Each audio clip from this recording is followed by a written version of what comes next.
then $2 was a lot more money than today.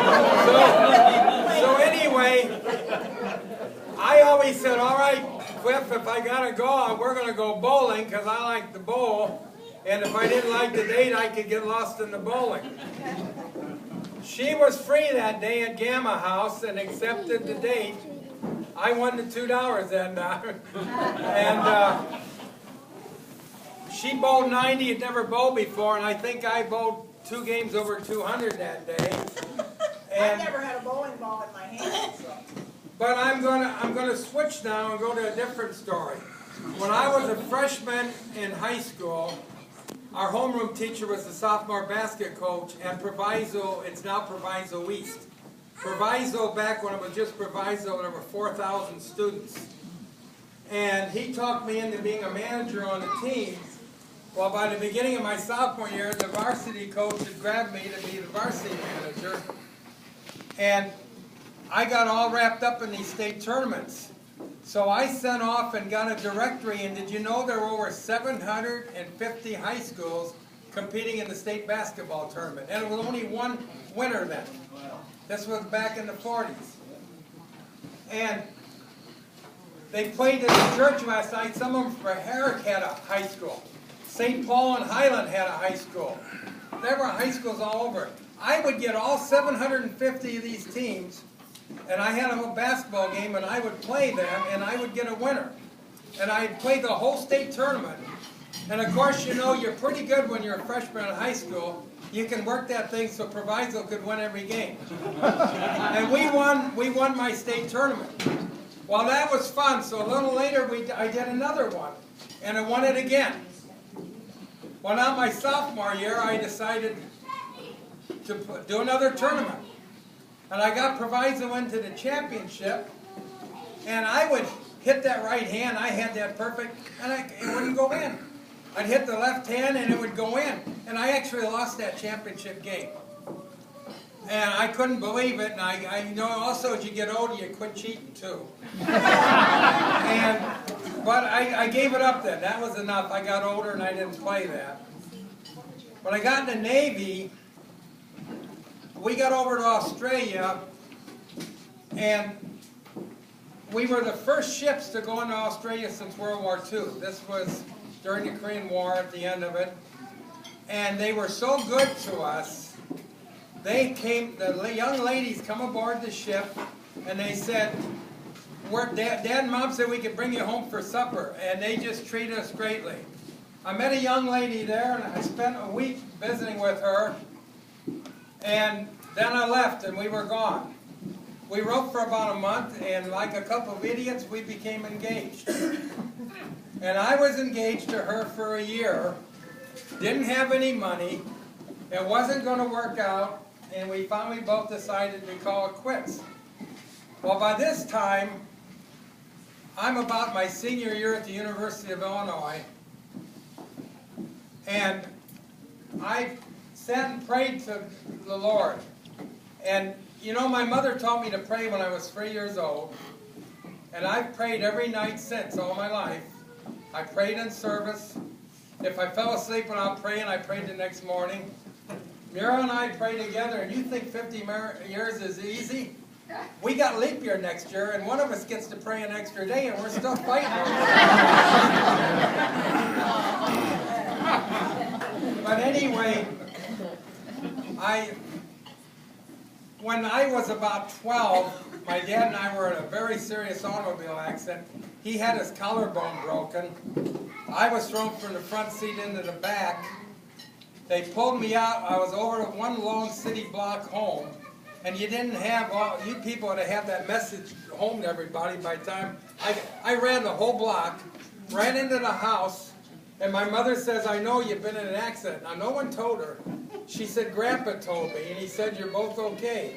Her father died when she was 18 years old. And I became a strong believer then that he lets people come back and talk to you once in a while. Well, then I got off in the farming. The cattle got out on me, and back then I was in good shape. I weighed 150 pounds. I pitched fast, pitched softball. And the cattle got out and got into the neighbor's cornfield a quarter of a mile away from home. And I chased them for 20 minutes alone and fell to the ground exhausted, and I beat the ground and said, God help me, I don't know what to do. And I sat up, and they were all walking back home and walked into the pasture completely on their own with help. And so I believe God talks to you. He told me to get out of Freeburg 5 minutes before the tornado would have hit us, and right there we were visiting in Freeburg. So I sat and prayed to the Lord and said, God, I made a mess out of this first engagement. Pick out a lady for me. Give me a sign if this is the right one. Well, where were you in school in 3rd grade? 3rd grade? I was at Apple River. She's in Apple River. And I'm in, corner of the state. and here I'm about to get out of high school, and she's just in 3rd grade Apple River. The team that won that state championship from Proviso was Toulon High School. Where did you graduate from? From Toulon. From Toulon. He found her in Apple River for me when she was in 3rd grade. And this is one of the reasons when you got God with you, you're going to have a happy marriage. Praise She,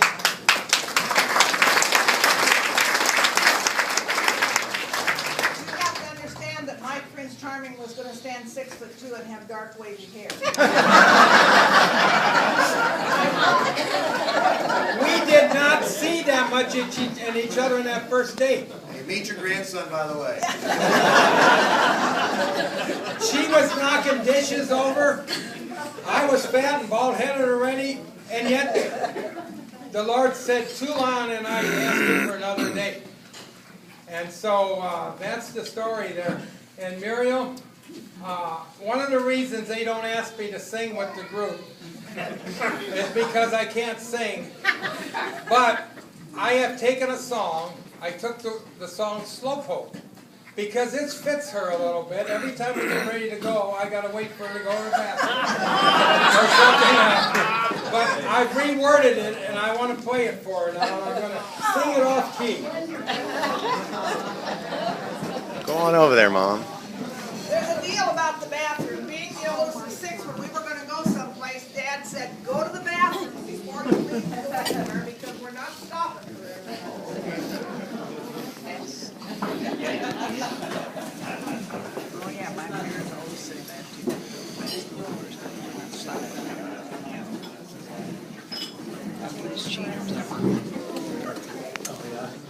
And you'll have to have patience with me because reading the words and trying to look at the notes in 2 different places. I had to do this. I started doing it, she kept coming in the house on me. So the only time I worked on this is when she went to prayer meeting on Sunday evenings and I stayed home. That's where you were. She told us you were all playing golf. Yeah, tell him. We thought you were all playing golf. Okay, listen carefully now. You make me happy, 'cause you're always, let me start. You make me happy, 'cause you're always so delightful, my sweetheart. You make my life complete, you're always with me, darling, you're my sweetheart. Love is something you give to me, and hun, I love you every day, every year, and through eternity. I love you, darling, every day you are beside me, you're a blessing. Thank you, Lord, for finding her and bringing her into my life. She's so special, dear. So I'm never trying to change you. It's not the thing to do. Yes, I found the perfect wife in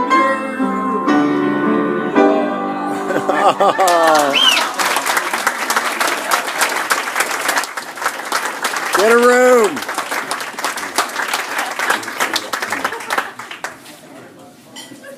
That's all, folks.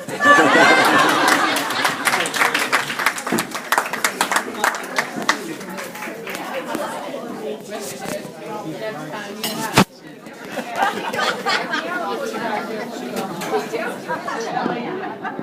while you're playing golf.